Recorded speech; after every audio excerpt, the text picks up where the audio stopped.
नमस्कार दोस्तों, स्वागत है आप सभी का अपने इस YouTube चैनल पर। मैं मनोज नागर।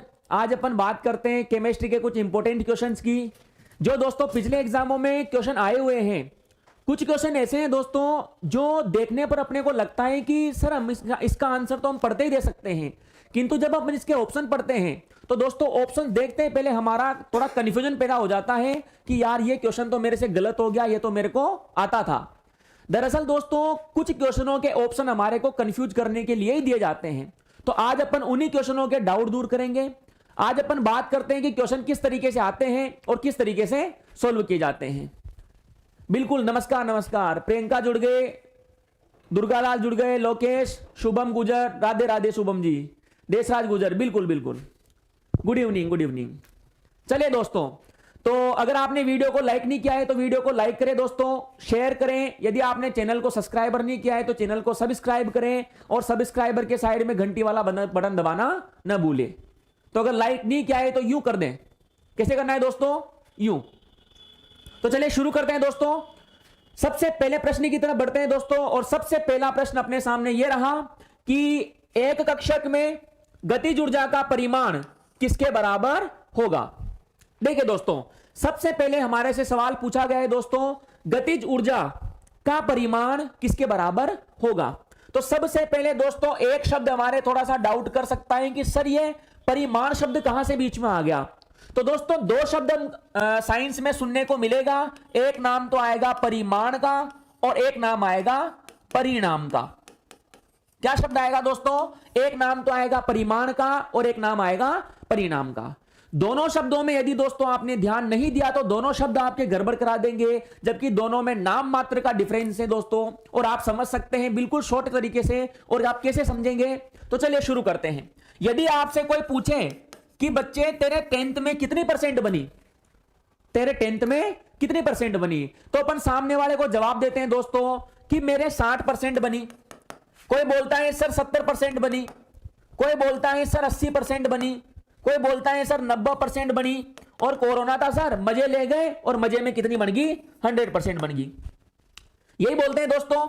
कुछ बोलता है 60, कोई बोलता है 70, कोई बोलता है 80, कोई बोलता है 90। अर्थात हम इस तरीके से दोस्तों अपनी परसेंटेज सामने वाले को बताते हैं। किंतु यदि अपन इसी बात को किसी दूसरे तरीके से पूछें कि तू पास हुआ या फेल हुआ, तू पास हुआ या फेल हुआ, तो हम सामने वाले को क्या जवाब देते हैं कि मैं पास हो गया या फिर मैं फेल हो गया। सामने वाले को क्या जवाब देते हैं दोस्तों? मैं पास हो गया या मैं फेल हो गया। तो बस इसी दो तरीके से दोस्तों आपको समझना है परिमाण क्या होता है और परिणाम क्या होता है। आपके 10th में कितनी परसेंट बनी, तो आप एक संख्या बताते हैं और यह संख्या आपका परिमाण है। क्या है दोस्तों? आप एक संख्या बताते हैं और यह संख्या आपका परिमाण है। जबकि आपका रिजल्ट क्या निकला, आप फेल हुए या पास हुए, यह आपका परिणाम है। तो दोस्तों परिणाम में आता है रिजल्ट, फेल या पास, जबकि परिमाण में आता है दोस्तों संख्या कि आपके परसेंटेज कितनी बनी।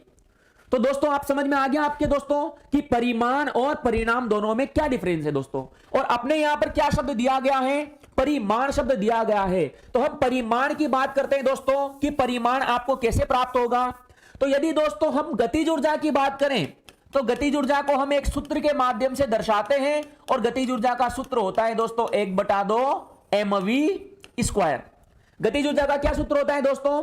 1/2 mv²। यहां पर m क्या है दोस्तों? वस्तु का द्रव्यमान, मास, और v क्या है दोस्तों? वस्तु का वेग। तो m वस्तु का द्रव्यमान है और v वस्तु का वेग है। एक है दोस्तों वस्तु की स्थितिज ऊर्जा, एक तो होती है गतिज ऊर्जा दोस्तों और एक होती है स्थितिज ऊर्जा। और स्थितिज ऊर्जा का सूत्र होता है दोस्तों mgh। m का मतलब होता है दोस्तों द्रव्यमान, m का मतलब होता है द्रव्यमान, g का मतलब होता है गुरुत्वीय त्वरण, और दोस्तों g का मान हमेशा फिक्स रहता है और g का मान आएगा 9.8 मीटर बटा सेकंड स्क्वायर। g का मान आएगा दोस्तों 9.8 मीटर बटा सेकंड स्क्वायर। और तीसरे नंबर पे आता है दोस्तों h, और h का मतलब होता है दोस्तों हाइट, और हाइट का मतलब ऊंचाई। तो दोस्तों इस तरीके से हम स्थितिज ऊर्जा और गतिज ऊर्जा का मान निकाल सकते हैं सूत्र के माध्यम से। लेकिन जैसे ही दोस्तों सवाल की तरफ बढ़ते हैं, हमारे सवाल में सर न तो द्रव्यमान का मान दिया, न हमारे सवाल में वेग का मान दिया, न हमारे सवाल में ऊंचाई का मान दिया, न हमारे सवाल में द्रव्यमान का मान दिया, तो हम गतिज ऊर्जा और स्थितिज ऊर्जा का मान किस तरीके से निकालेंगे? तो दरअसल दोस्तों इस सूत्र से आप गतिज ऊर्जा और स्थितिज ऊर्जा का आंसर तो निकालेंगे, लेकिन यहां पर सवाल थोड़ा सा डिफरेंस है दोस्तों। और अगर आपको यह नहीं आता कि गतिज ऊर्जा और स्थितिज ऊर्जा एक दूसरे से संबंध रखती है क्या, तो आप इस सवाल में थोड़ा गड़बड़ कर सकते हैं दोस्तों। और इस सवाल का आंसर अपन किस तरीके से देंगे? तो दोस्तों गतिज ऊर्जा और स्थितिज ऊर्जा एक दूसरे से जुड़ी हुई है दोस्तों, और स्थितिज ऊर्जा का मान, स्थितिज ऊर्जा का मान गतिज ऊर्जा का दुगना होता है दोस्तों। स्थितिज ऊर्जा का मान गतिज ऊर्जा का दुगना होता है। स्थितिज ऊर्जा का मान गतिज ऊर्जा का दुगना होता है दोस्तों। हालांकि यह मान दोस्तों ऋणात्मक आता है। स्थितिज ऊर्जा का मान ऋणात्मक गतिज ऊर्जा का दुगना होता है। वास्तविक लाइन तो यह है दोस्तों, किंतु यदि हम कथन के अनुसार चलते हैं तो कथन हमारे लिखा गया है दोस्तों, गतिज ऊर्जा का परिमाण किसके बराबर होगा? अर्थात ये गुणा में 2 है, ये गुणा का 2 हमारे को बराबर के इधर लाना पड़ेगा, और ये स्थितिज ऊर्जा के आ जाएगा दोस्तों बटे में, स्थितिज ऊर्जा के बटे में। तो स्थितिज ऊर्जा बटा 2, और ये किसके बराबर होता है दोस्तों? गतिज ऊर्जा के। किसके बराबर होता है दोस्तों? गतिज ऊर्जा के। अर्थात स्थितिज ऊर्जा का यदि आधा कर दिया जाए तो वह मान किसके बराबर होगा दोस्तों? गतिज ऊर्जा के। और यदि हम ऑप्शन को पढ़ते हैं तो हमारा ऑप्शन है दोस्तों स्थितिज ऊर्जा का आधा। तो हमारा कौन सा ऑप्शन से हो जाएगा दोस्तों? पहला ऑप्शन। तो क्लियर है बच्चों, स्थितिज ऊर्जा का मान गतिज ऊर्जा का दुगना होता है, या तो आप ऐसे कह सकते हैं, या गतिज ऊर्जा का मान स्थितिज ऊर्जा का आधा होता है। तो स्थितिज ऊर्जा बटा 2 करेंगे तो किसका माना जाएगा दोस्तों? गतिज ऊर्जा का। और गतिज ऊर्जा स्थितिज ऊर्जा की आधी है, यह हमें कहां लिखा गया है दोस्तों? पहले ऑप्शन में। तो अतः इसका कौन सा ऑप्शन है दोस्तों? ए ऑप्शन है। अगले प्रश्न की तरफ बढ़ते हैं दोस्तों। अगला प्रश्न हमारे सामने यह रहा, और अगला प्रश्न हमारे सामने है कि नाभिक के घनत्व की कोटि इनमें से कौन सी है? नाभिक की घनत्व की कोटि इनमें से कौन सी है? बहुत शानदार प्रश्न है दोस्तों। अगर आपने तसल्ली से इनको सुना तो आप हर एक प्रश्न का आंसर आराम से दे सकते हैं दोस्तों। तो चलिए शुरू करते हैं दोस्तों। बिल्कुल ए ऑप्शन, बिल्कुल बिल्कुल। हुक्मराज गुजर, कौशल्या, चंद्रा, चंदन, बिल्कुल ए ऑप्शन। अब इसकी तरफ बढ़ते हैं दोस्तों, नाभिक के घनत्व की कोटि। सबसे पहले दोस्तों नाभिक का नाम आते पहले कुछ चीजें हमारे दिमाग में आती हैं दोस्तों, कि नाभिक के बारे में सबसे पहले बताने वाला वैज्ञानिक था रदरफोर्ड। नाभिक के बारे में सबसे पहले बताने वाले वैज्ञानिक थे रदरफोर्ड। यदि जानकारी के लिए अपन ये बोलना चाहें कि किस प्रयोग के द्वारा बताया था, तो आप ये कह सकते हैं स्वर्ण पत्र पर एल्फा कण प्रकीर्णन प्रयोग। किस प्रयोग के द्वारा बताया था दोस्तों? स्वर्ण पत्र पर एल्फा कण प्रकीर्णन प्रयोग के द्वारा, जानकारी के लिए। किंतु इन दोनों ही प्रश्नों की जानकारी को अगर अपन यहां पर लागू करें दोस्तों, तो इससे हमारे सवाल का आंसर नहीं आएगा। तो हमारे को रदरफोर्ड के थोड़ा सा डिटेल में जाना पड़ेगा। और रदरफोर्ड ने उस टाइम पर यह बताया था कि नाभिक का घनत्व किसी भी संख्या पर निर्भर नहीं करता है। नाभिक का घनत्व किसी भी संख्या पर निर्भर नहीं करता है। नाभिक का घनत्व हमेशा फिक्स रहता है। और नाभिक का घनत्व कितना रहता है दोस्तों? 10⁻17 किलोग्राम बटा मीटर क्यूब। 10⁻17 किलोग्राम बटा मीटर क्यूब। तो ये 10⁻17 किलोग्राम बटा मीटर क्यूब किसका घनत्व है दोस्तों? नाभिक का। और ये किसने बताया था दोस्तों? रदरफोर्ड ने। किंतु जैसे हम ऑप्शन की तरफ बढ़ते हैं दोस्तों, हमारे ऑप्शन में 10⁻17 न तो 10⁻17 आ रहा, और उससे भी बड़ी बात दोस्तों किलोग्राम बटा मीटर क्यूब। और यदि हम ऑप्शंस को ध्यान से देखते हैं तो दोस्तों किलोग्राम की जगह तो किलोग्राम ही है, किंतु पीछे लिख दिया सीसी।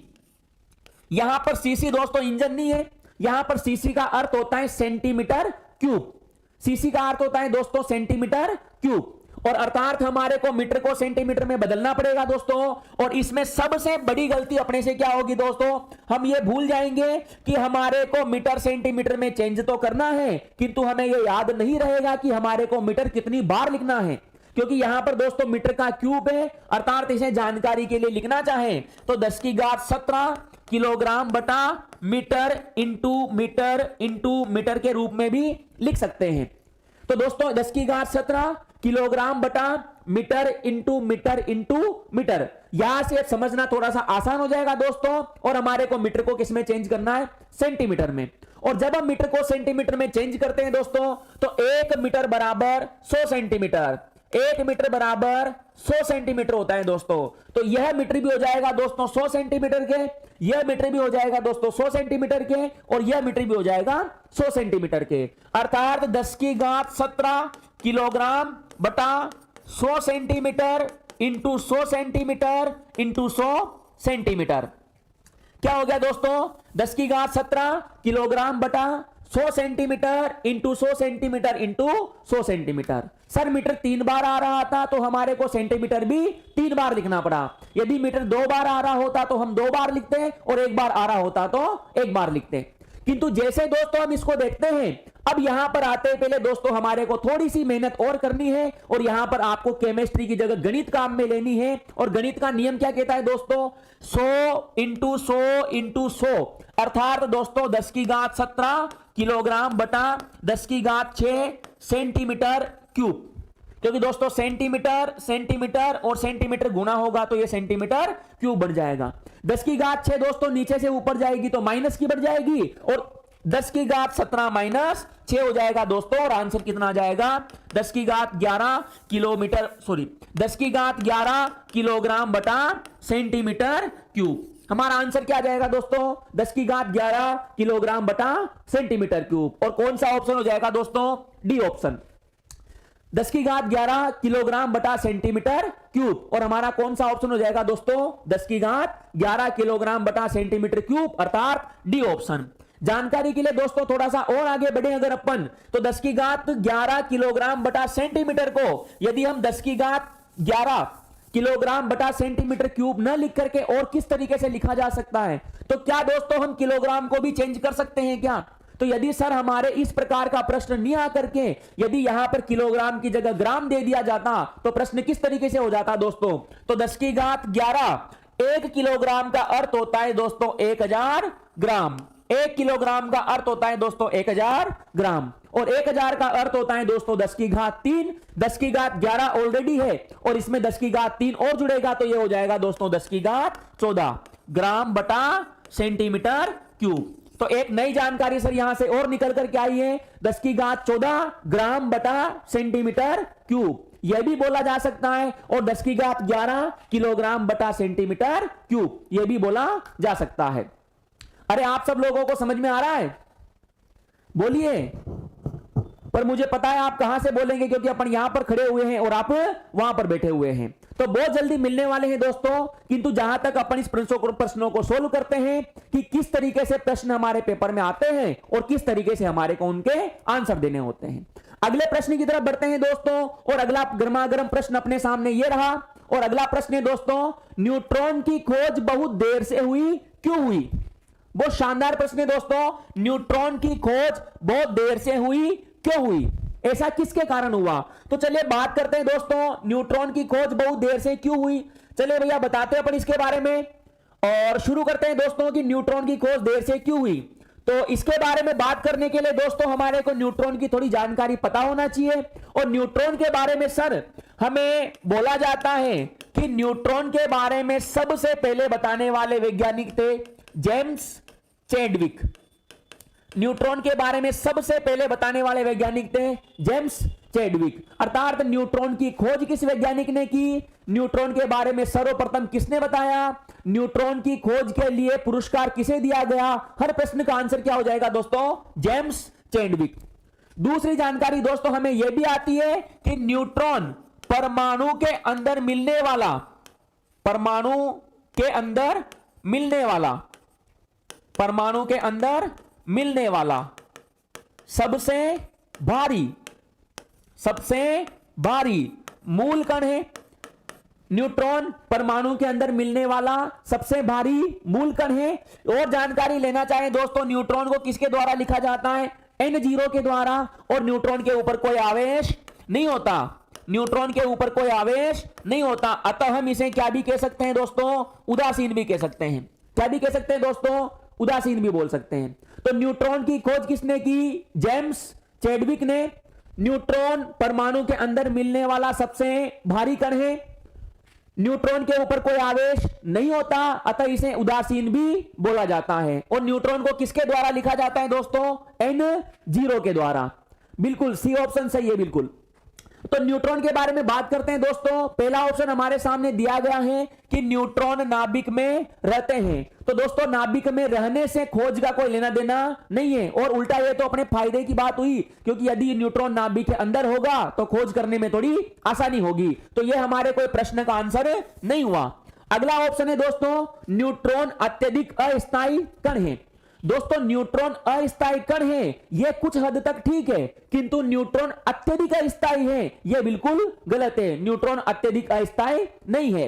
तीसरा ऑप्शन है दोस्तों, न्यूट्रॉन आवेशहीन है, अर्थात न्यूट्रॉन के ऊपर कोई आवेश नहीं होता है। यह भी हम ही बात कर रहे थे, क्योंकि न्यूट्रॉन के ऊपर कोई आवेश नहीं होता है, अतः कौन सा ऑप्शन है दोस्तों? C option. किंतु यदि किसी स्टूडेंट्स के दिमाग में आए कि सर न्यूट्रॉन पर आवेश नहीं है, तो इसका खोज से क्या लेना देना, तो दोस्तों इसका एक सीधा सा जुगाड़ है दोस्तों, क्योंकि यदि इसके ऊपर प्लस आवेश होगा, प्लस होगा तो यह माइनस वाले की तरफ भागेगा, अगर इसके ऊपर माइनस होगा तो यह प्लस वाले की तरफ भागेगा। अर्थात सब एक दूसरे के उल्टे भागते हैं, प्लस वाला जाता है माइनस वाले की तरफ और माइनस वाला जाता है प्लस वाले की तरफ, किंतु यह न्यूट्रॉन आवेश नहीं होने के कारण कहीं पर भी नहीं भागेगा। अर्थात न तो प्लस की तरफ आकर्षित होता है, न ही माइनस की तरफ आकर्षित होता है, इसीलिए इसकी खोज करने में थोड़ी देरी हुई थी। तो अर्थात न्यूट्रॉन की खोज सबसे लेट हुई, क्योंकि न्यूट्रॉन के ऊपर कोई आवेश नहीं होता है। तो मेरे हिसाब से दोस्तों आपको सवाल समझ में आ गया होगा दोस्तों। चलिए अगले प्रश्न की तरफ बढ़ते हैं, और वीडियो को लाइक करें दोस्तों, शेयर करें, और यदि आपने चैनल को सब्सक्राइब नहीं किया है तो चैनल को जल्दी से सब्सक्राइब कीजिए दोस्तों, ताकि आगे आने वाली अपडेट आपको सबसे पहले अपने चैनल पे मिल सके। चलिए दोस्तों अगले प्रश्न की तरफ बढ़ते हैं दोस्तों, और अगला प्रश्न हमारे सामने गर्मा गर्म ये रहा, और इसमें लिखा हुआ है दोस्तों कि एक परमाणु के एक नाभिक में कौन उपस्थित होता है? एक परमाणु के एक नाभिक में उपस्थित मूल कण कौन से हैं दोस्तों? तो कौन उपस्थित होता है, कौन से कण पाए जाते हैं, और कौन से मूल कण होते हैं दोस्तों? तो चलिए बात करते हैं दोस्तों। बिल्कुल राजेंद्र मीणा, मोनिका कुमारी, मेरा गुजर, सबके सी आंसर न्यूट्रॉन और इलेक्ट्रॉन। बिल्कुल चेक करते हैं दोस्तों, देखिए सी ऑप्शन है क्या, बिल्कुल चेक करते हैं दोस्तों। ये कुछ ऐसे प्रश्न है दोस्तों जो आपके सबसे ज्यादा डाउट करेंगे, आते हुए भी दोस्तों अपने गलत करेंगे। तो चलिए पहले डाउट दूर करते हैं दोस्तों, फिर हम सवाल का आंसर ढूंढेंगे। देखिए दोस्तों इस प्रश्न के भीतर दो प्रश्न छिपे हुए हैं, पूछा तो एक गया है, किंतु अपन जानकारी दोनों की लेते हैं दोस्तों। सबसे पहले हमारे से पूछा गया है परमाणु का नाम बोल के, और यदि दोस्तों इस प्रश्न में परमाणु का नाम आ रहा है तो हमें यह पता होना चाहिए दोस्तों कि परमाणु के अंदर मूल कण कितने होते हैं दोस्तों।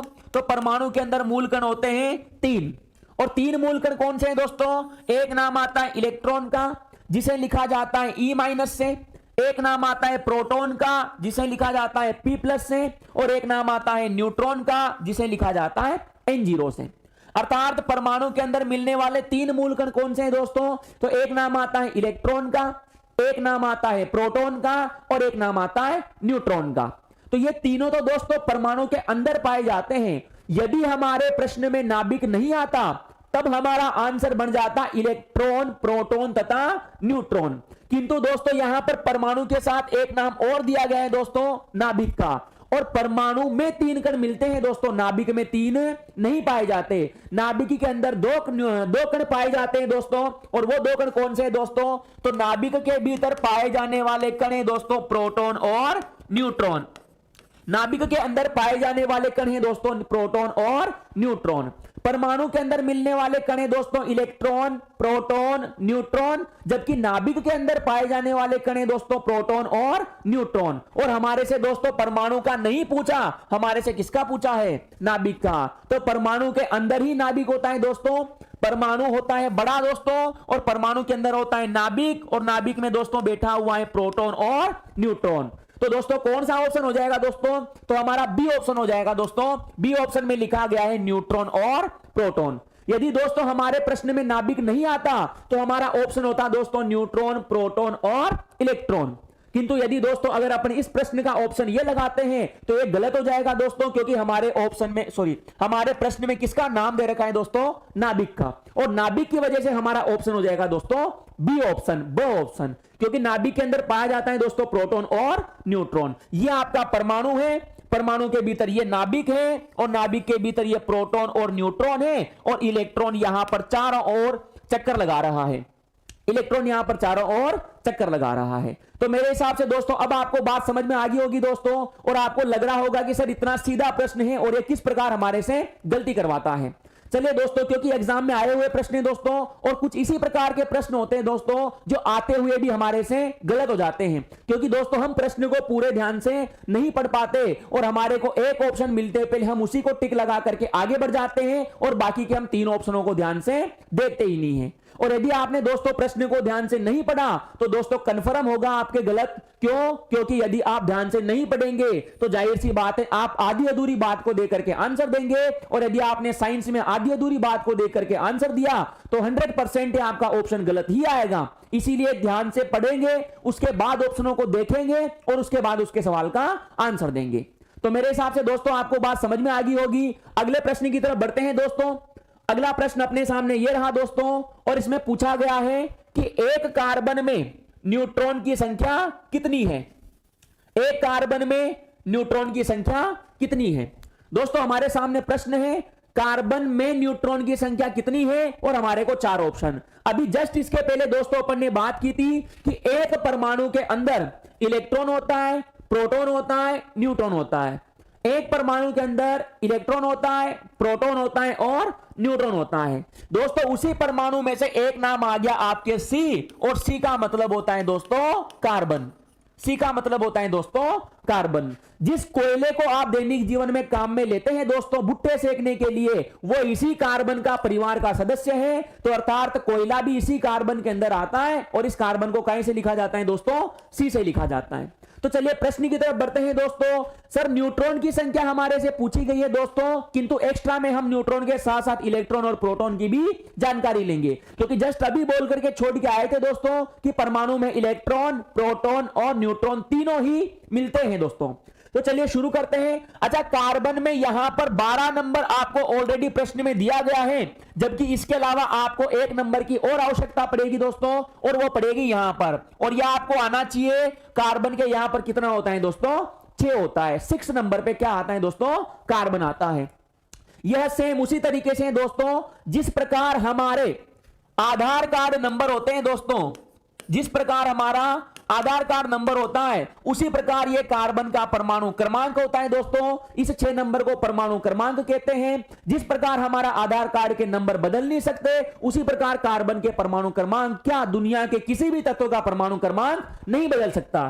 तो दुनिया के किसी भी तत्व का परमाणु क्रमांक नहीं बदल सकता दोस्तों, और यह आधार कार्ड नंबर जिंदगी भर एक ही रहेंगे। तो आज अपन कार्बन को 6 नंबर पर पढ़ रहे हैं, आने वाले टाइम पर अपने छोरे छोरी भी 6 नंबर पर ही बोलेंगे। तो चलिए आगे बढ़ते हैं दोस्तों, और अपन बात करते हैं दोस्तों न्यूट्रॉन की संख्या की। तो दोस्तों न्यूट्रॉन की संख्या निकालने का सबसे सीधा तरीका आपके सामने यह रहा दोस्तों, और न्यूट्रॉन की संख्या निकालने के लिए आपको करना कुछ भी नहीं है दोस्तों।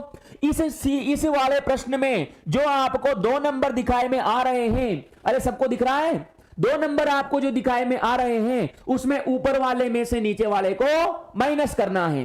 क्या बोला दोस्तों, जो नंबर आपको यहां पर दिख रहे हैं उसमें ऊपर वाले में से नीचे वाले को माइनस करना है। तो आपकी किसकी संख्या आ जाएगी दोस्तों, न्यूट्रॉन की।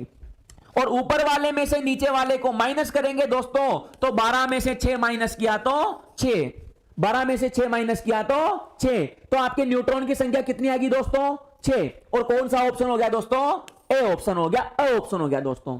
तो कार्बन की परमाणु क्रमांक 6 है दोस्तों। इस ऊपर वाले नंबर को बोला जाता है दोस्तों द्रव्यमान संख्या। ऊपर वाले नंबर को बोला जाता है दोस्तों द्रव्यमान संख्या, और नीचे वाले नंबर को बोला जाता है दोस्तों परमाणु क्रमांक। तो ऊपर वाले को बोला जाता है द्रव्यमान संख्या और नीचे वाले को बोला जाता है परमाणु क्रमांक, और ऊपर में से नीचे वाले को माइनस करेंगे तो किसकी संख्या आ जाएगी दोस्तों, न्यूट्रॉन की। और 12 में से 6 माइनस करेंगे तो कितनी आ जाएगी दोस्तों, 6 आ जाएगी। तो मेरे हिसाब से दोस्तों आपको सवाल समझ में आ गया होगा। न्यूट्रॉन की संख्या निकालने के लिए आपको ऊपर वाली में से नीचे वाली को माइनस करना है और यह नंबर आपको दोस्तों हमेशा दिया जाएगा। तो आप ऐसा न सोचे कि सर यदि हमारे को नंबर न दिया गया तो ऐसा कभी हो ही नहीं सकता, क्योंकि दोस्तों यह नंबर बदल सकता है और अगर हर स्टूडेंट ने इस नंबर को बदल बदल करके लिखा तो हर स्टूडेंट के आंसर अलग आएगा और एक प्रश्न के इतने सारे आंसर नहीं हो सकते। इसीलिए ये संख्या आपको पेपर में मिलेगी और आपको क्या करना है, ऊपर वाली में से नीचे वाली को माइनस करना है। तो आपको किसकी संख्या मिल जाएगी दोस्तों, न्यूट्रॉन की संख्या। तो मेरे हिसाब से दोस्तों आपको प्रश्न समझ में आ गया होगा कि किस प्रकार से प्रश्न आता है दोस्तों और किस प्रकार से उसका उत्तर देना पड़ता है। अगले प्रश्न की तरफ बढ़ते हैं दोस्तों और अगला प्रश्न अपने सामने यह रहा कि हीलियम के नाभिक में होते हैं। वापस किसका नाम आ गया दोस्तों, नाभिक का। किसका नाम आ गया दोस्तों, नाभिक का। और नाभिक के बारे में नाम आते दोस्तों अभी जस्ट हम बोल करके छोड़ के आए हैं कि नाभिक होता है सर परमाणु के भीतर और इसके भीतर बैठे हुए हैं प्रोटॉन और न्यूट्रॉन। नाभिक के भीतर परमाणु के भीतर होता है नाभिक और नाभिक के भीतर है प्रोटॉन और न्यूट्रॉन। अर्थात हमारे को प्रोटॉन की संख्या और न्यूट्रॉन की संख्या निकालनी है। कोशिश करते हैं दोस्तों और हीलियम के बारे में अपना जानकारी लेते हैं दोस्तों। और हीलियम को कहीं से लिखा जाता है, 2He4 से। हीलियम को कहीं से लिखा जाता है दोस्तों, 2He4 से। वापस मैंने आपको अभी एक जानकारी दी थी दोस्तों और उसी जानकारी को अगर आप लोगे तो आपको बाकी की निकालने की जरूरत ही नहीं पड़ेगी। और न्यूट्रॉन की संख्या निकालने के लिए मैंने आपको क्या तरीका बताया था दोस्तों कि ऊपर वाली संख्या में से नीचे वाली संख्या को माइनस करना है। अरे बोलो, ऊपर वाली संख्या में से नीचे वाली संख्या को माइनस करेंगे और ऊपर वाली संख्या में से नीचे वाली संख्या को माइनस करेंगे तो कितना आ जाएगा दोस्तों, 2। कितना आ जाएगा दोस्तों, 2। और ये 2 किसकी संख्या है दोस्तों, न्यूट्रॉन की संख्या। फिर सर न्यूट्रॉन के साथ साथ नाभिक में तो प्रोटॉन भी होते हैं क्या? अरे प्रोटॉन को निकालने की आवश्यकता ही नहीं है, क्योंकि यदि हम 4 ऑप्शनों को ध्यान से देखें तो 4 ऑप्शनों में से सिर्फ एक ही ऑप्शन है जिसमें न्यूट्रॉन की संख्या कितनी है, 2। जिसमें न्यूट्रॉन की संख्या कितनी है, 2। तो हमारा कौन सा ऑप्शन सही हो जाएगा दोस्तों, सी ऑप्शन से हो जाएगा। साइंस की यह सबसे बड़ी खास बात है दोस्तों, कुछ समय तो आपको पूरा आंसर निकालने की आवश्यकता ही नहीं है। कुछ निकालने के बाद ही हमारे आंसर आपको मिल जाता है। और यदि आप पूरा निकालना चाहें तो आप पूरा भी निकाल सकते हैं। प्रोटॉन की संख्या भी दोस्तों यदि आपसे पूछा जाए तो प्रोटॉन की संख्या दोस्तों वही होगी जो यहां पर पड़ी हुई होगी।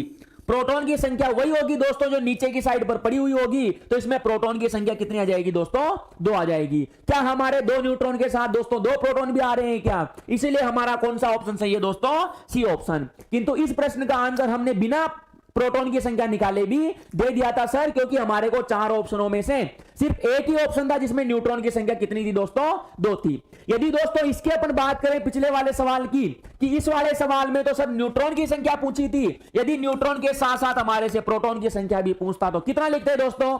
तो यदि हम इस सवाल को ध्यान से देखें तो इस सवाल में सी के पैरों में 6 लिखा हुआ है दोस्तों, तो हमारे यहां पर प्रोटॉन की संख्या भी कितनी आ जाएगी, 6 आ जाएगी। प्रोटॉन की संख्या भी कितनी आ जाएगी दोस्तों, 6 आ जाएगी। किंतु इसमें प्रोटॉन की संख्या पूछी नहीं दोस्तों, तो हमारे आवश्यकता नहीं पड़ी। यदि अगले वाले प्रश्न की ओर देखें दोस्तों तो इसमें हमारे न्यूट्रॉन के साथ साथ प्रोटॉन की संख्या भी पूछी थी, इसीलिए हमारे को दोनों संख्या निकालनी पड़ी। किंतु यहां पर दोस्तों ऑप्शन को ध्यान से देखें तो हमारे को प्रोटॉन की संख्या निकालने की आवश्यकता ही नहीं है, क्योंकि 4 ऑप्शनों में से सिर्फ एक ही ऑप्शन में जिसमें न्यूट्रॉन की संख्या कितनी दे रखी है, 2 दे रखी है।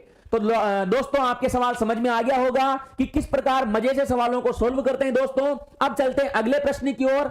और अगला प्रश्न दोस्तों अपने सामने यह रहा और इसमें दिया गया है दोस्तों कि एक प्रोटॉन के संबंध में कौन सा कथन सत्य है। मतलब प्रोटॉन के बारे में जानकारी लेते हुए हमारे को यह देखना है कि चारों में से कौन सी बात फिट बैठती है।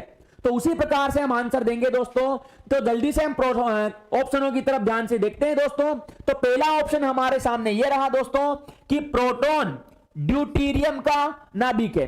अरे वाह, प्रोटॉन ड्यूटेरियम का नाभिक है। क्या यह बात इसके ऊपर फिट बैठती है क्या दोस्तों? तो इसका आंसर आपको तभी आएगा दोस्तों जब आपको ड्यूटेरियम के बारे में पता होगा। और ड्यूटेरियम को कहीं से लिखा जाता है दोस्तों, 1H2 से, क्योंकि हाइड्रोजन के 3 समस्थानिक होते हैं दोस्तों। एक होता है 1H1, एक होता है 1H2 और एक होता है 1H3। तो 1H1 को बोला जाता है दोस्तों प्रोटियम, 1H2 को बोला जाता है दोस्तों ड्यूटेरियम और 1H3 को बोला जाता है दोस्तों टाइट्रियम। कोई इसे टाइट्रियम कहता है, कोई इसे टिट्रियम बोलता है दोस्तों।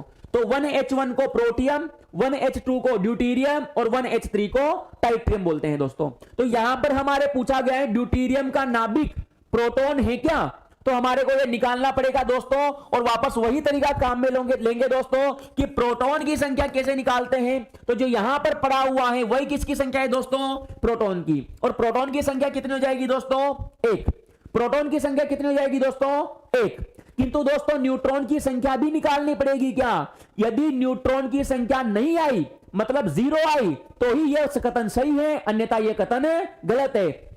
और यदि हम न्यूट्रॉन की संख्या निकालें तो न्यूट्रॉन की संख्या में से 2 माइनस 1, 2 माइनस 1 और कितनी आएगी दोस्तों, 1। अरे 0 आई क्या, और 0 नहीं आई, तो अतः हमारा यह कथन सही नहीं है और हमें तो सही ऑप्शन ढूंढना है। अतः सर ये तो प्रश्न का ऑप्शन आंसर नहीं हुआ। चलते हैं अगले प्रश्न की तरफ, और दूसरा ऑप्शन है दोस्तों प्रोटॉन आयनीकृत हाइड्रोजन अणु है। अब ये प्रश्न गलती, ये ऑप्शन गलती करवा देगा दोस्तों यदि आप इस लाइन को यही तक ही बोल करके छोड़ गए तो, क्योंकि नीचे क्या लिखा हुआ है दोस्तों, अणु। और जब भी अणु की बात आती है दोस्तों, अणु को लिखा जाता है H2 से, अर्थात हाइड्रोजन गैस को ही क्या बोला जाता है दोस्तों, अणु कहते हैं हाइड्रोजन का। और H2 के अंदर 1H1 कितनी बार आएगा दोस्तों, 2 बार। और 1H1 में अर्थात हाइड्रोजन के अंदर 2H होने के कारण प्रोटॉन की संख्या भी कितनी आएगी दोस्तों, 2 आएगी। प्रोटॉन की संख्या भी कितनी आएगी दोस्तों, 2 आएगी। दोस्तों प्रोटॉन की संख्या 2 आ गई, हमारे को तो एक ही प्रोटॉन देखना था, अतः ये प्रश्न भी ये कथन भी दोस्तों गलत हो गया। तीसरे कथन की तरफ बढ़ते हैं दोस्तों। तीसरे कथन में प्रोटॉन आयनीकृत हाइड्रोजन परमाणु है, और परमाणु का नाम आते हैं दोस्तों सिर्फ एक ही हाइड्रोजन आएगा, और एक हाइड्रोजन को लिखा जाएगा 1H1 से। कहीं से लिखा जाएगा दोस्तों, 1H1 से। लेकिन 1H1 लिख करके आपको नहीं छोड़ना है, क्योंकि यह क्या बोल रहा है दोस्तों, आयनीकृत। आयनीकृत का मतलब होता है दोस्तों आवेश लाना है, आयन लाना है, और आयन में या तो प्लस आता है या माइनस आता है, और हम इसके ऊपर लेकर के आते हैं दोस्तों प्लस, और इसके ऊपर प्लस लाने से दोस्तों फर्क क्या पड़ेगा, प्रोटॉन की संख्या दोस्तों यहां से देखने पर पता चलती है, पैरों में कितना पड़ा हुआ है, 1, तो प्रोटॉन की संख्या भी 1। और न्यूट्रॉन की संख्या निकालने के लिए सीधा तरीका क्या था दोस्तों, ऊपर वाली में से नीचे वाली को माइनस कर देना है, और ऊपर वाली में से नीचे वाली को माइनस करेंगे तो 1 माइनस 1 क्या हो जाएगा दोस्तों, 0 हो जाएगा। अतः न्यूट्रॉन की संख्या क्या हो गई, 0। इलेक्ट्रॉन की संख्या निकालना चाहे तो आप निकाल सकते हैं दोस्तों। पहले प्रोटॉन की संख्या को वैसा का वैसा ही लिखेंगे, फिर इस प्लस के चिन्ह को उल्टा कर देंगे तो यहां पर -1 आ जाएगा, और 1 माइनस 1 क्या हो जाएगा दोस्तों, 0 हो जाएगा। तो अतः इस हाइड्रोजन के अंदर आयन वाले हाइड्रोजन के अंदर प्रोटॉन की संख्या 1 होती है, न्यूट्रॉन की संख्या 0 होती है, और इलेक्ट्रॉन की संख्या भी 0 होती है। तो अतः इसके अंदर एक ही प्रोटॉन है, और यही कथन हमारा सत्य है दोस्तों। तो इस प्रश्न का आंसर क्या हो गया दोस्तों, ऑप्शन नंबर सी। क्या हो गया दोस्तों, ऑप्शन नंबर सी। मेरे अनुसार दोस्तों आपको बात समझ में आ रही होगी। चलते हैं दोस्तों अगले प्रश्न की ओर, और अगला प्रश्न आपके सामने यह रहा दोस्तों, और इसमें हमारे से पूछा गया है कि एक परमाणु की त्रिज्या किस क्रम की होती है। एक परमाणु की त्रिज्या किस क्रम की होती है। तो दोस्तों यदि अपने को अभी चित्र का ध्यान है, जो अभी थोड़ी देर पहले हमने बनाया था, तो उसमें हमने ऐसे बनाया था दोस्तों कि ये तो रहा परमाणु, ये रहा इसके भीतर नाभिक, और इसके भीतर बैठा हुआ है प्रोटॉन और न्यूट्रॉन। दोस्तों इतना बड़ा परमाणु नहीं होता है, परमाणु बहुत छोटा होता है, किंतु समझाने के लिए चित्र हमेशा बड़ा बनाया जाता है। तो चलिए शुरू करते हैं दोस्तों परमाणु की ओर। अच्छा दोस्तों, यदि हम 10वीं क्लास की बात कर रहे होते, केमिस्ट्री नहीं गणित पढ़ रहे होते, तो हम सेम ऐसी संरचना गणित में बताते थे दोस्तों, और उसे अपन वृत्त कहते थे। और यहां पर वृत्त का केंद्र बिंदु होता था, और यहां से यहां तक वृत्त की त्रिज्या होती थी। दोस्तों छोटा वृत्त है तो त्रिज्या भी छोटी होगी, और बड़ा वृत्त है तो त्रिज्या भी बड़ी होगी। छोटा वृत्त है तो त्रिज्या छोटी होगी, और बड़ा वृत्त है तो त्रिज्या बड़ी होगी। और दोस्तों परमाणु की त्रिज्या होती है 10 की घात -10 मीटर। परमाणु की त्रिज्या कितनी होती है दोस्तों, 10 की घात -10 मीटर। कुछ मेरे भाइयों ने ऑप्शन नंबर ए लगा दिया, क्योंकि उनको 10 की घात -10 दिख गया, किंतु बेटा ऑप्शन नंबर ए सही नहीं है। ऑप्शन नंबर ए सही नहीं है, क्योंकि आपको सिर्फ 10 की घात -10 ही नहीं देखना, 10 की घात -10 के पीछे भी क्या लगा हुआ है दोस्तों, मीटर लगा हुआ है। और यदि हम ऑप्शन को ध्यान से देखते हैं तो दोस्तों ऑप्शन में सेंटीमीटर दिया गया है, अर्थात हमारे को मीटर किस में चेंज करना पड़ेगा, सेंटीमीटर में चेंज करना पड़ेगा। और अभी हाल ही में अपन ने बताया था 1 मीटर बराबर 100 सेंटीमीटर, 1 मीटर बराबर 100 सेंटीमीटर। तो अब बताइए दोस्तों इस प्रश्न का आंसर क्या हो जाएगा दोस्तों, 1 मीटर बराबर 100 सेंटीमीटर, तो इंटू करके कर देंगे दोस्तों 100 सेंटीमीटर। 100 सेंटीमीटर का मतलब दोस्तों 10 की घात 2 और 10 की घात -10 ऑलरेडी है, उसमें 10 की घात 2 और जुड़ जाएगी, तो ये हो जाएगी 10 की घात -8 सेंटीमीटर, 10 की घात -8 सेंटीमीटर। तो अतः इस प्रश्न का कौन सा ऑप्शन सही है दोस्तों, डी ऑप्शन। कौन सा ऑप्शन सही है दोस्तों, डी ऑप्शन, क्योंकि मीटर है दोस्तों, इस मीटर को सेंटीमीटर में चेंज करना पड़ेगा और 1 मीटर में 100 सेंटीमीटर होता है दोस्तों, तो 10 की घात -10 बदल करके 10 की घात -8 बन जाएगा। अरे दोस्त दुर्गालाल नहीं गई भैंस पानी में, अगर आपको गलतियां नहीं बताई जाएगी तभी तो आप गलतियों को सुधारेंगे, और यदि आप गलतियां शुरू से करते रहेंगे तो आपको कभी भी गलती का पता नहीं चलेगा। यहां गलती हो जाए दोस्तों कोई दिक्कत नहीं है, क्योंकि गलती होना जरूरी है, तभी आपको पता लगेगा कि मेरे से गलती कहां हो रही है। और गलती होना स्वाभाविक है दोस्तों, क्योंकि ऑप्शन ही कुछ इस प्रकार से दिए जाते हैं कि यदि हमने उनको तसल्ली से नहीं पढ़ा तो हमारा दिमाग खराब हो जाता है कि ऑप्शन तो क्या था और हम क्या लगा करके आए हैं। तो इसी क्रम में दोस्तों आगे बढ़ते हैं दोस्तों। तो मेरे हिसाब से आपको यह प्रश्न समझ में आ गया होगा। यहां पर गणित की कुछ चीजें आ रही है दोस्तों कि 1 मीटर में कितना सेंटीमीटर होता है दोस्तों, 100 सेंटीमीटर। 1 मीटर में कितना होता है दोस्तों, 100 सेंटीमीटर। बिल्कुल डी ऑप्शन सही है दोस्तों इसका, 10 की घात -8 सेंटीमीटर। 10 की घात -10 सही होता दोस्तों यदि यहां पर सेंटीमीटर नहीं आकर के मीटर आ रहा होता, तो हम इसे ऑप्शन ए को सही लगाते हैं, किंतु यहां पर सेंटीमीटर लगाया गया है, इसीलिए 10 की घात -10 को सेंटीमीटर में बदलना पड़ा और 10 की घात -8 लिखना पड़ा। अगले प्रश्न की तरफ बढ़ते हैं दोस्तों, और अगला प्रश्न हमारे सामने ये रहा। अरे मजा आ गया, क्या शानदार प्रश्न आया है दोस्तों। इस प्रश्न को भी दोस्तों आप सेम उसी तरीके से गलत करोगे जिस तरीके से आप पहले वाले प्रश्न में आपने गलती कर दी, यदि आपने ध्यान से नहीं पढ़ा तो। और यदि आपने मेरी वीडियो को ध्यान से देखा है, आप पहले वाले प्रश्न से लेकर के अभी तक साथ में जुड़े हुए हैं, तो इस प्रश्न का आंसर आप देखते ही दे सकते हैं, क्योंकि इसमें जो जानकारी चाहिए थी वो जानकारी अपन पहले ही दे चुके हैं। क्या जानकारी दी थी दोस्तों, चलिए शुरू करते हैं। तो सर न्यूट्रॉन के बारे में हमने कुछ जानकारी साझा की थी, मैं एक बार वापस रिपीट करता हूं दोस्तों। न्यूट्रॉन के बारे में पहली चीज लिखी थी दोस्तों, न्यूट्रॉन को कहां से लिखा जाता है, N0 से। कहां से लिखा जाता है दोस्तों, N0 से। न्यूट्रॉन की खोज किसने करी थी दोस्तों, जेम्स चैडविक ने। किसने करी थी दोस्तों, जेम्स चैडविक ने। न्यूट्रॉन के बारे में और जानकारी दोस्तों, तो न्यूट्रॉन के ऊपर कोई आवेश नहीं होता है, और आपने इसे दोस्तों उदासीन कण भी बोला था। तो न्यूट्रॉन की खोज जेम्स चैडविक ने करी है।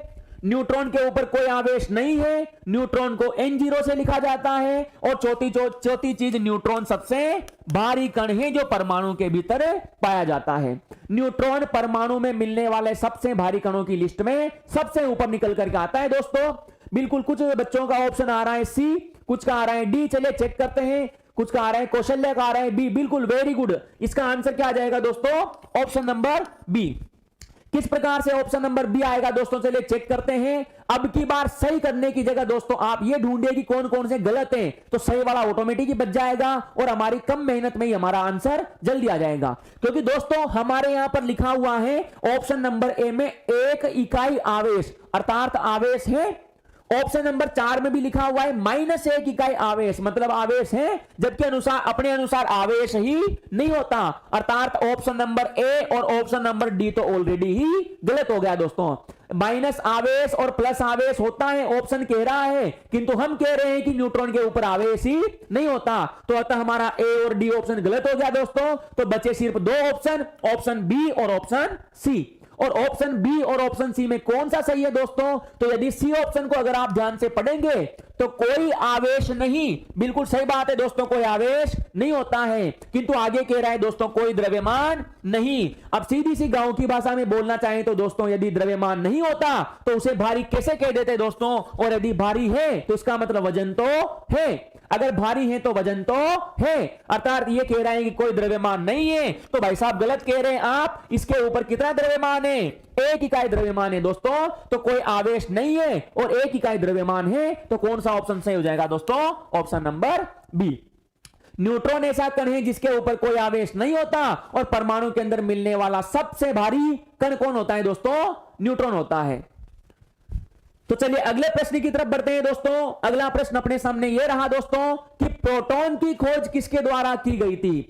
प्रोटॉन की खोज किसके द्वारा की गई थी? तो दोस्तों यदि आपके ऐसे प्रश्नों में डाउट होता हो तो मैं आपको एक ट्रिक बता देता हूं दोस्तों, क्योंकि हम बार बार बोलते आ रहे हैं कि परमाणु के भीतर 3 कण पाए जाते हैं, और वो 3 कण कौन कौन से हैं दोस्तों? इलेक्ट्रॉन, प्रोटॉन और न्यूट्रॉन। इलेक्ट्रॉन, प्रोटॉन और न्यूट्रॉन। बिल्कुल अवधेश गुजर क्या आया है? Second is correct, second option आया है उसके थॉमसन। चले चेक करते हैं दोस्त। रामदेव वोचर क्या है? Option number C Goldstein. Kaushalya Chanda क्या है? Option number A. और अवधेश गुजर क्या है? सी। चले चेक करते हैं दोस्तों कौन सा ऑप्शन सही है इसका। तो परमाणु के अंदर मिलने वाले कण है दोस्तों इलेक्ट्रॉन, प्रोटॉन और न्यूट्रॉन। और इसके लिए एक सबसे सीधी ट्रिक याद रखोगे दोस्तों, इत पग नाच। इसके लिए क्या ट्रिक याद रखोगे दोस्तों? इत पग नाच। इत पग नाच के अंदर दोस्तों इनका नाम भी इसी में ही लिखा हुआ है दोस्तों, और किसकी खोज किसने करी है वो भी इसके अंदर ही आ जाएगा। चलिए चेक करते हैं दोस्तों कैसे लोगे आप इसका आंसर दोस्तों। तो कोशिश करते हैं दोस्तों। ई का अर्थ होता है दोस्तों इलेक्ट्रॉन। ई का अर्थ होता है दोस्तों इलेक्ट्रॉन, और ई का अर्थ होता है दोस्तों इलेक्ट्रॉन, और थ का अर्थ होता है दोस्तों थॉमसन। ई का अर्थ हो गया इलेक्ट्रॉन और थ का अर्थ हो गया थॉमसन। प का अर्थ होता है दोस्तों प्रोटॉन, और ग का मतलब होता है दोस्तों गोल्डस्टीन। प का मतलब होता है प्रोटॉन और ग का मतलब होता है गोल्डस्टीन। न का मतलब होता है न्यूट्रॉन और च का मतलब होता है चैडविक। तो वो दोस्तों ट्रिक क्या हो जाएगी? इत पग नाच। ई का अर्थ इलेक्ट्रॉन, थ का अर्थ थॉमसन, प का अर्थ प्रोटॉन और ग का अर्थ गोल्डस्टीन, न का अर्थ न्यूट्रॉन और च का अर्थ चैडविक। और जिस इंसान का नाम जिसके पास आ रहा है दोस्तों उसकी खोज उसी ने करी है। जिस इंसान का नाम जिसके पास आ रहा है दोस्तों उसकी खोज उसी ने करी है। तो इलेक्ट्रॉन की खोज करने वाले वैज्ञानिक कौन थे? बोलिए। इलेक्ट्रॉन की खोज करने वाले थॉमसन, प्रोटॉन की खोज करने वाले गोल्डस्टीन, और न्यूट्रॉन की खोज करने वाले चैडविक। हमारे से सवाल पूछा गया है दोस्तों प्रोटॉन का, और प्रोटॉन की खोज करने वाले कौन थे दोस्तों? गोल्डस्टीन। तो हमारा कौन सा ऑप्शन सही हो जाएगा दोस्तों? Option number C. कौन सा ऑप्शन सही हो जाएगा दोस्तों? Option number C. यदि यू नहीं किया होता दोस्तों, यू कीजिए, और इसके बाद में यदि आपने लाइक का बटन दबाइए, और अपने वीडियो को अगर पसंद आया हो तो वीडियो को शेयर कीजिए, ताकि जो दोस्त के ये छूट गया हो वो दोस्त भी इसका आनंद ले सके। अगले प्रश्न की तरफ बढ़ते हैं दोस्तों। अगला प्रश्न बिल्कुल यदि आप इनका पूरा नाम बोलना चाहें जानकारी के लिए कि सर किसका नाम क्या है, अगर पूरा बोलना चाहें तो थॉमसन का दोस्तों पूरा नाम होता है J Thomson. J Thomson, Johns Joseph Thomson. Proton का खोज करता है दोस्तों गोल्डस्टीन, और गोल्डस्टीन को गोल्डस्टीन लिख करके छोड़ दिया जाता है, जबकि सच्चाई यह है कि इसके आगे ई और लगा जाता है, अर्थात इसका पूरा नाम है ई गोल्डस्टीन। तीसरे नंबर पे नाम आता है दोस्तों न्यूट्रॉन की खोज करता चैडविक, और चैडविक का पूरा नाम आता है दोस्तों जेम्स चैडविक। पूरा नाम आता है दोस्तों जेम्स चैडविक। चलिए अगले प्रश्न की तरफ बढ़ते हैं दोस्तों, और अगला प्रश्न अपने सामने यह रहा कि इलेक्ट्रॉन के 1 मोल का द्रव्यमान कितना है? इलेक्ट्रॉन के 1 मोल का द्रव्यमान कितना है? बहुत ही शानदार प्रश्न है दोस्तों। अब इसका आंसर देने के लिए आपको थोड़ी सी गणित की जरूरत पड़ेगी, और उसके साथ साथ हमारे को थोड़ी सी तसल्ली रखनी पड़ेगी, तभी जाकर के इसका आंसर हमारे को मिल पाएगा। चलिए चेक करते हैं दोस्तों। सबसे पहले इलेक्ट्रॉन का द्रव्यमान बताएंगे, तब जाकर के हम 1 मोल का द्रव्यमान निकाल पाएंगे। और इलेक्ट्रॉन का द्रव्यमान होता है दोस्तों 9.1 इंटू 10 की घात -31 किलोग्राम। इलेक्ट्रॉन का द्रव्यमान कितना होता है दोस्तों? 9.1 इंटू 10 की घात -31 किलोग्राम। किंतु दोस्तों यहां पर 1 मोल की बात की गई है, और जब भी ये 1 मोल शब्द हम केमिस्ट्री में कहीं सुनते हैं तो 1 मोल के भीतर संख्या होती है आवोगाद्रो संख्या। आवोगाद्रो संख्या, और आवोगाद्रो संख्या का मान क्या होता है दोस्तों? 6.023 इंटू 10 की घात 23। 6.023 इंटू 10 की घात 23। ये सेम उसी तरीके से है दोस्तों कि यदि एक केले का वजन 10 ग्राम है तो एक दर्जन का कितना होगा। एक केले का वजन 10 ग्राम है तो एक दर्जन का कितना होगा। तो दोस्तों एक दर्जन का वजन निकालने के लिए एक केले के वजन को 12 से गुणा कर दिया जाता है, तब जाकर के हमारा सही आंसर आता है। उसी प्रकार दोस्तों ये एक इलेक्ट्रॉन का है, इतने सारों का निकालना है तो दोस्तों इतने सारों को गुणा करना पड़ेगा और 9.1 इंटू 10 की घात -31 को गुणा करना पड़ेगा 6.023 इंटू 10 की घात 23 से। 6.023 इंटू 10 की घात 23 है दोस्तों। 10 की घात 23 है प्लस का और 10 की घात 31 है माइनस का, तो ये दोनों माइनस हो जाएगा और ये बच जाएगा दोस्तों 9.1 इंटू 6.023 इंटू 10 की घात 31 में से 23 गया तो दोस्तों 8 बच जाएगा, किंतु 8 किसका बचेगा दोस्तों, माइनस का। और ये किसमें है दोस्तों, किलोग्राम में। किंतु दोस्तों इसको हम यदि ऑप्शन में ध्यान से देखें तो सर किलोग्राम का तो हमारा कोई ऑप्शन ही नहीं है, हमारा ऑप्शन है दोस्तों ग्राम का। तो हम किलोग्राम को ग्राम में बदलने की कोशिश करते हैं दोस्तों। और 1 किलो का मतलब होता है दोस्तों 1000 ग्राम, तो यहां पर 1 किलो का मतलब कितना ग्राम हो जाएगा दोस्तों, 1000 ग्राम। और 1000 का अर्थ होता है 10 की घात 3, 10 की घात -8 ऑलरेडी है, उसमें से 10 की घात 3 कम हो जाएगी तो ये बच जाएगा 10 की घात 5। तो 9.1 इंटू 10 की 9.1 इंटू 6.023 इंटू 10 की घात -5, 10 की घात -5, क्योंकि दोस्तों 3 जीरो इसमें मिल चुकी है और ये आ गया दोस्तों ग्राम में।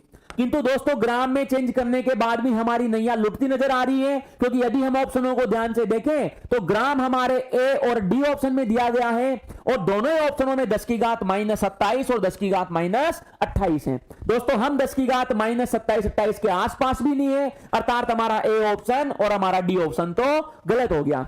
और ए ऑप्शन और डी ऑप्शन गलत होने के बाद में अब बचा बी और सी ऑप्शन। लेकिन दोस्तों बी और सी ऑप्शन में आगे मी शब्द लगा हुआ है और मी का मतलब होता है मिलीग्राम, और मिलीग्राम का अर्थ होता है दोस्तों 10 की घात -3 ग्राम, क्योंकि मिली जब भी शब्द आता है तो दोस्तों 10 की घात -3 आता है और ग्राम की जगह ग्राम आ जाएगा। 10 की घात -3 आना चाहिए दोस्तों, हमारे आ रहे हैं 10 की घात -5, तो 10 की घात -5 को 10 की घात -3 बनाना पड़ेगा और 10 की घात -3 बनाने की कोशिश करते हैं दोस्तों। बहुत सारे दिमाग में ला रहे होंगे कि सर इनको गुणा भी तो करो, तो दोस्तों यदि हमने इनको गुणा कर दिया तो हमारा समय ज्यादा बर्बाद होगा, जबकि आप इनको बिना पूरा गुणा किए भी आंसर ला सकते हैं। करना कुछ भी नहीं है दोस्तों, इसको 9 को इस 6 से गुणा कर दो, पॉइंटों को आप एक साइड में कर दें कि भैया तू जा अपने घर, हमारे को गुणा करना है सिर्फ 9 को 6 से, और 6 नामे 54 हो जाएगा दोस्तों। तो 54 इंटू 10 की घात -5 ग्राम, 54 इंटू 10 की घात -5 ग्राम। फिर यहां पॉइंट लगा करके दोस्तों कचर मचर आएगा और वो कचर मचर इनको गुणा करने पर आएगा जिसको हम लिख नहीं रहे हैं। बस हमारे को ये पॉइंट 2 इधर सरकाना है, और अगर 2 पॉइंट इधर सरकेगा तो ऊपर से 2 घात कम हो जाएगी, अगर ये 2 पॉइंट इधर सरकेगा तो ऊपर से 2 घात कम हो जाएगी, और ये हो जाएगा 0.54 इंटू 10 की घात -3 ग्राम, 0.54 इंटू 10 की घात -3 ग्राम। और दोस्तों 10 की घात -3 ग्राम को हम क्या कह सकते हैं, मिलीग्राम, अर्थात 0.54 मिलीग्राम, 0.54 मिलीग्राम। और 0.54 मिलीग्राम कौन सा ऑप्शन है दोस्तों, option number C, option number C. किसी के मन में आए कि सर यहां तो 0.55 है, हमारे आंसर आया 0.54, तो बेटा जी 0.54 हमारे ऑप्शन आना ही था। क्यों, क्योंकि हमने यहां पर ये पॉइंट हटा दिए थे गुणा को कम सोल्व करने के लिए। यदि आप पूरे को सोल्व करेंगे तो आपका एक्यूरेट आंसर 0.55 ही आएगा, किंतु समय बढ़ जाएगा, इसीलिए समय को कम करने के लिए आप इन पॉइंटों को गायब करो, इनको घर भेजो और आप सीधी सीधी संख्या को गुणा करो, जिससे हमारा आंसर थोड़ा जल्दी आ जाएगा। तो मेरे हिसाब से दोस्तों आपको सवाल समझ में आ गया होगा। दोस्तों ये सवाल उसी को आएगा जिसको एक मोल की जानकारी होगी, जिसको इलेक्ट्रॉन के द्रव्यमान की जानकारी होगी, और उससे भी बड़ी प्रॉब्लम कि आपको गुणा करने में तसल्ली रखनी पड़ेगी। यदि आपने गुणा करने में तसल्ली नहीं रखी तो या तो आप इसे छोड़ करके आएंगे, या आप इसे तुक्का लगा के आएंगे, या फिर गलत करके आएंगे। सही आंसर दोस्तों तभी आएगा जब आप इसे तसल्ली से सोल्व करेंगे। तो मेरे हिसाब से दोस्तों आपको प्रश्न समझ में आ गया होगा। चलिए दोस्तों बढ़ते हैं अगले प्रश्न की ओर। अगला प्रश्न हमारे सामने लिखा हुआ है दोस्तों, प्रोटॉन तथा इलेक्ट्रॉन के द्रव्यमान का अनुपात कितना है। प्रोटॉन तथा इलेक्ट्रॉन के द्रव्यमान का अनुपात। वापस किसका नाम आ गया दोस्तों? द्रव्यमान का। और द्रव्यमान के बारे में दोस्तों अभी हम बोल करके सिमटे थे कि इलेक्ट्रॉन का द्रव्यमान कितना होता है दोस्तों? तो इलेक्ट्रॉन का द्रव्यमान होता है 9.1 इंटू 10 की घात माइनस 31 किलोग्राम। कितना होता है दोस्तों? 9.1 इंटू 10 की घात माइनस 31 किलोग्राम। लेकिन दोस्तों यहां इलेक्ट्रॉन से काम नहीं चलेगा, क्योंकि इलेक्ट्रॉन के साथ साथ किसका भी नाम आ रहा है? प्रोटॉन का। और इलेक्ट्रॉन के साथ साथ प्रोटॉन का नाम आ रहा है दोस्तों, तो प्रोटॉन का द्रव्यमान होता है 1.672 इंटू 10 की घात माइनस 27 किलोग्राम। 1.672 इंटू 10 की घात माइनस 27 किलोग्राम यह द्रव्यमान होता है दोस्तों प्रोटॉन का। और 9.1 इंटू 10 की घात माइनस 31 यह द्रव्यमान होता है इलेक्ट्रॉन का। अच्छा, अवधेश गुजर, सर इतनी कैलकुलेशन तो मैथ में भी नहीं आती। बिल्कुल बेटा, ये केमिस्ट्री है और केमिस्ट्री का मैथ से थोड़ा सा अलग कॉम्बिनेशन है, क्योंकि अगर आप मैथ को लेकर के नहीं चलेंगे तो आप केमिस्ट्री में थोड़े से पीछे रह जाओगे, अटक जाओगे। तो इसीलिए कोशिश करें, ऐसी कोई चीज नहीं है जो आपको नहीं कर सकते, लेकिन इसके लिए बस आपको थोड़ा शांति से रहना पड़ेगा, शांति से सवाल को सोल्व करना पड़ेगा। वरना सीधे सबसे सीधे सब्जेक्टों में से एक सब्जेक्ट आप पढ़ रहे हो, क्योंकि चीजें लिमिटेड है। बस यही है कि यदि आपने तसल्ली से नहीं पढ़ा तो ये लिमिटेड चीजें इतनी खोद खोद के आदमी का दिमाग कुदेरती है कि समझ में नहीं आता कि हो क्या रहा है। इसीलिए सीधी जरूर है, बस थोड़ी तसल्ली रखनी पड़ती है। अगला प्रश्न है दोस्तों अपने सामने कि प्रोटॉन का द्रव्यमान हमने लिख रखा है, इलेक्ट्रॉन का द्रव्यमान भी हमने लिख रखा है। अब हम इसे थोड़ा सा सोल्व करते हैं दोस्तों। पूरा सोल्व करने की आवश्यकता नहीं है। यदि हम दोस्तों ऑप्शनों को ध्यान से देखें तो आपको पूरा सोल्व करना ही नहीं पड़ेगा। हम सिर्फ 10 की घातों को सोल्व करते हैं दोस्तों। और 10 की घात माइनस 31, 10 की घात माइनस 31 नीचे से ऊपर जाएगा तो 10 की घात प्लस का बन जाएगा दोस्तों। और ये हो जाएगा 1.672 बटा 9.1। ये नीचे से ऊपर गया तो प्लस का बन गया दोस्तों। और माइनस 27 में प्लस 31 जुड़ेगा दोस्तों, तो 10 की घात 4 बच जाएगा। कितना बच जाएगा दोस्तों? 10 की घात 4 बच जाएगा। और 10 की घात 4 को आपको करना कुछ भी नहीं है दोस्तों, इसमें एक जीरो को कम करो और इस पॉइंट को इधर सरका दो। तो ये 1.672 मत करो इसे, और 16.72 कर दो इंटू 10 की घात 3 कर दो बटा 9.1। और दोस्तों 10 की घात 3 हमारे 4 ऑप्शनों में से सिर्फ एक ही ऑप्शन में आ रहा है, ऑप्शन नंबर बी में। तो इस प्रश्न का कौन सा ऑप्शन हो गया दोस्तों? Option number B. किसी को तसल्ली के लिए सोल्व करना है, भाग देना है तो आप भाग दे सकते हैं। इस पॉइंट को तो घर भेजो, रोटी खाने दो, क्योंकि ठंड बढ़ रही है अभी प्रेजेंट टाइम पर। और 9 का भाग आपको इसमें देना है, तो 9 का भाग दोस्तों 16 में जाएगा एक बार। 9 एकम 9, और कितना बच गया दोस्तों? 7 बच गया है। पॉइंट लगाएंगे तो दोस्तों 0 बढ़ जाएगी 70, और 8 नामे 72, क्योंकि दोस्तों पीछे 7 और हैं दोस्तों, तो 0 नहीं लगेगी दोस्तों। और ये 7 की जगह हो जाएगा 77, क्योंकि दोस्तों पीछे का 7 यहां पर लिखना पड़ेगा, तो ये 77 हो जाएगा। और 8 नामे 72, तो 1.8 इंटू 10 की घात 3 आएगा दोस्तों। और 1.8 इंटू 10 की घात 3 किसमें है दोस्तों? ऑप्शन नंबर बी में। तो दोस्तों कुछ इस प्रकार के प्रश्न हमारे यहां पर आते हैं। यदि आपने दोस्तों कैलकुलेशन में थोड़ी तसल्ली रखी तो कुछ प्रश्नों में दोस्तों कैलकुलेशन सोल्व ही नहीं करनी पड़ती, और आधी अधूरी कैलकुलेशन से आप अपना आंसर दे सकते हैं। किंतु यदि आपने जोड़ बाकी में मिस्टेक कर दी तो सब कुछ आते हुए भी दोस्तों अपना गलत हो जाएगा। तो दोस्तों मेरे हिसाब से आपको मेरे बताए हुए प्रश्न समझ में आएंगे होंगे दोस्तों। कल अपन लेकर के आते हैं दोस्तों बिल्कुल नए प्रश्नों की ओर, बिल्कुल नए क्वालिटी के प्रश्न लेकर के आएंगे दोस्तों कि किस प्रकार प्रश्न पेपर में आते हैं और किस प्रकार हमारे से गलती करवाते हैं। तो वीडियो पसंद आया हो तो दोस्तों वीडियो को शेयर करें, लाइक करें, और घंटी का बटन नहीं दबाया हो तो घंटी का बटन जरूर दबाएं दोस्तों, जिससे आने वाली क्लासों की जानकारी सबसे पहले आप तक पहुंचे। बहुत बहुत धन्यवाद दोस्तों।